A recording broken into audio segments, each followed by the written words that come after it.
ᱟᱯᱮ ᱛᱟᱠᱚ ᱥᱟᱹᱜᱩᱱ ᱫᱟᱨᱟᱢ ᱛᱟᱦᱮᱱ ᱠᱟᱱᱟ ᱥᱟᱱᱛᱟᱲ ᱥᱚᱢᱟᱡᱽ ᱨᱮ ᱥᱳᱥᱟᱞ ᱢᱤᱰᱤᱭᱟ ᱨᱮ ᱧᱮᱞᱚᱜ ᱠᱟᱱᱟ आसाम पनत कोकराझार जिला कुचुंगा ब्लॉक रे बेटी सान्ताड़ हर जहाँ ᱧᱩᱛᱩᱢ देवान हांसदा और कुड़ी ᱧᱩᱛᱩᱢ मीना किस्कू अकिन मिट्टी बाबड़िया मुद्री रे बापला कमी हरा किन तोराव का और नवा बापला कमी हरा दो रजिस्ट्रेशन सर्टिफिकेट बामा मैरिज सर्टिफिकेट नामो लगित के नौकाना कमी हरा किन तोराव का अदो नवा इदी कते जस्ती देवान सोरेन ना रिपोर्ट तेलाबो आसाम खन फोन तेबो बड़ाय लगे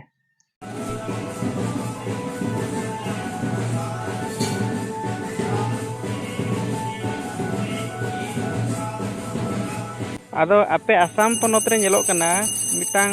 महामाया मिटांग जहां धाम मेना ओंडे अब सांतार को हिंदू रीतिनीति लेकाते को बापला कना आदो नोआ रेना अबिन चेत खबर मेना अबिन ठे नोआ इदी कते अच्छा होय होय नोआ दो सरी कथा कान गया और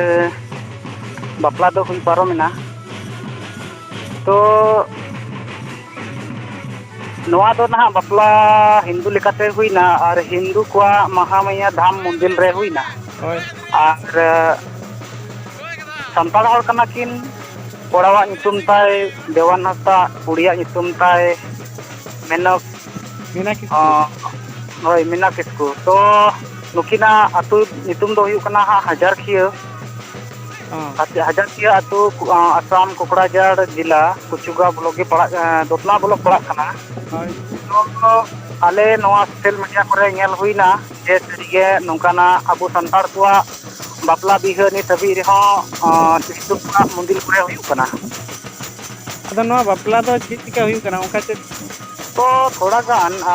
अलिया रिसर्च लिकाते नोआ के नाम कना जे उनको बापला रेना सर्टिफिकेट लगती रहे कन होय बापला ना सर्टिफिकेट में जहां डिस्ट्रिक्ट रे मेना मैरिज रजिस्ट्रेशन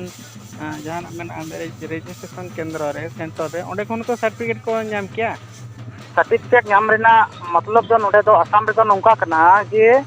जहां हिंदू को रजिस्टर मंदिर रे बापला लेन खान गी संगे संगे ते ओना बापला ना सर्टिफिकेट हो नामो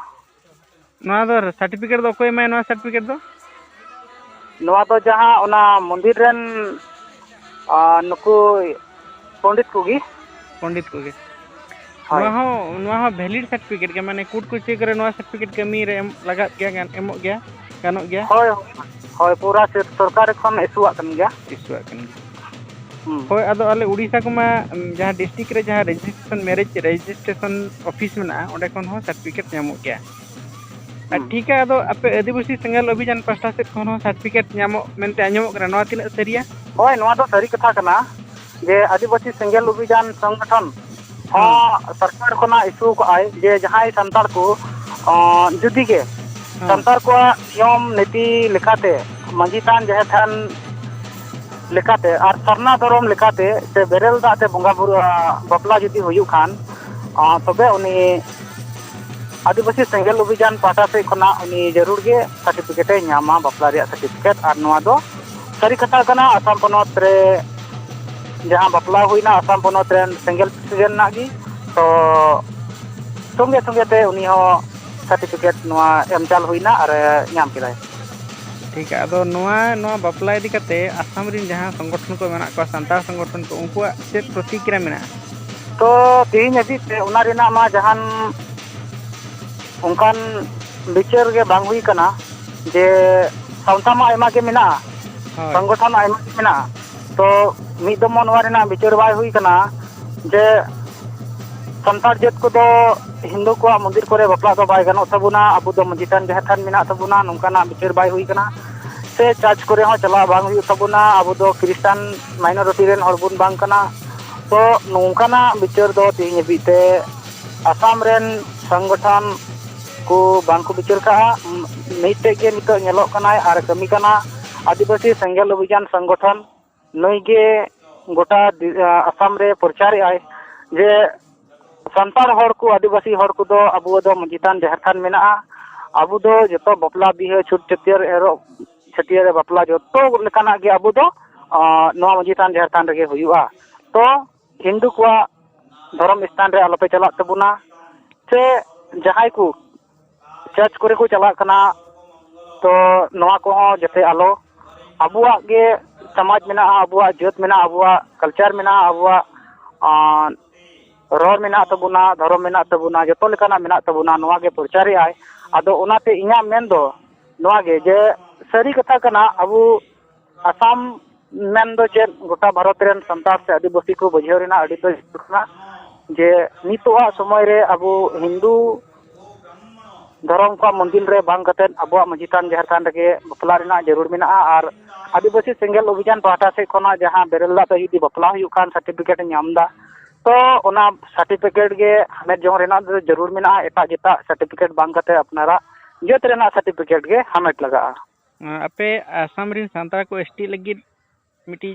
अडी दिसम सारा नितो हुलसे चालू कना और आपे आसाम रिन सांतार को जदी सरना धर्म से एसटी बांग कते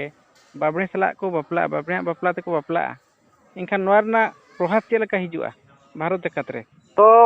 नोमा ना बाय गानो आर सजा मा बांग नेलो गया और अबु संतारा अरिचली लिखाते नेल लेखान मा ना बाबणे कुमा बाय लक्ति गया आदो जरूर के आस दो कना जे आसाम रेन संतार को नोआ को बिचारा और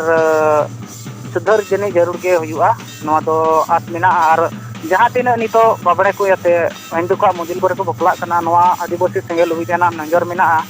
जे जहाँ जदी उनका को बपला खाना उनको तो रिपोर्ट बढ़ाई लेन खान उनको ठेन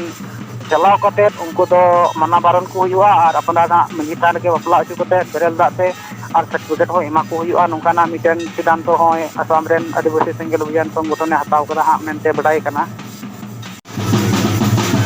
आले नते उड़ीसा रे जहां नेलो कना ओको को जदी बेरेल दा कोते को बपला कना बेरेल दा कोते भंडान बपला छुट छेट रे जमी को तराया उनको को दो पूरे सावता खन को बारन को और कुड़ी बाको माओ कना कि कुड़ी हो आको ओड़ा रे बाको ठाव चो कना कि ओका खन कुड़ी बाको अगु चो कना नोंकाना मिटी कमीहरा उड़ीसा रे नेलो कना आदो नुई जखन बाबणे रे बपलाय ना बाबणिया मंदिर थान रे बपलाय ना नुकु दी कते आपे आदिवासी सेंगेल अभियान चारेटा संगठन को ठेन को चेत उनका एक्शन को इदी का नुकिन गमकेया विरोध ते बनुआ कोई हो नोंकाना बांकु एक्शन बांकु हताव का ठीक ठीक तो मिटेन कथा खटोते जहाँ तो बाबणिया मंदिर रे हिंदुआ मंदिर रे बाबणे को आते बपला हुयु कना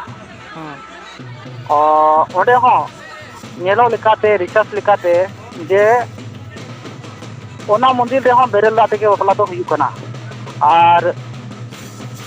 जहाँ आदिवासी सेंगेल अभियान संगठन ने मेनदा जे मंजी थान रे बन बपला तबे आतु डिहत रेन हर को नोआ को मेनेआ जे आदिवासी सेंगेल अभियान दो हांडी बंदोयदा हांडी ते बपला मना कनाय तो बेरेल दाते बपला मेन चुई आय तो नोआ गे उनको बिचारीना अडी गे लक्ति मेना दिसम रेन संताल बोहा को जे बाबणे को आते मंदिर ले बपला खान हो ओंडे दो हांडी दो बाय लक्ति कना ओंडे हो दा तेगे हुयु कना तो अपनारा मंदिर रेगे मंजी थान जहर थान मंदिर रेगे बपला लेन खाय बेरेल दाते तबे जहान खुती मेना जहान असुविधा मेना चेद हो नोआ चितान रे बांग को बिचारिया जाते को बिचार मा इते को नोआ हो इन रोड समांग किया ठीक ठीक अदो गमके जहां ओंडे को बपलाय ना छांडे दो मजी को दको अब मजी को चौको को जहां मेना को चित्री कोड़ा को चित्री कुड़ी को चीत को तो मेना ओना को दो ओंडे दो नेल लेन ताहेते ओंडे दो बांग कते हिंदू रीति लेकाते बपलाय गोंके ओंडे माना जहां चित्री को ईमान को चिली के बाकू नेलो कना उनका मा अपनार हो न्या होइना तो सुमुंग कुड़ी आर कोड़ा गे ठीक होय हो गमके नोआ इदी कते गे हबिन ठेन फोन लिंग कुपली लिंग दोहला आदो जाहो उत्तर को नेम किया रेडी तरह ताले जोहार गे आर गे ना ऑक्टो को नेल कते आर गे फोन लिया होय होय मा तरह जोहार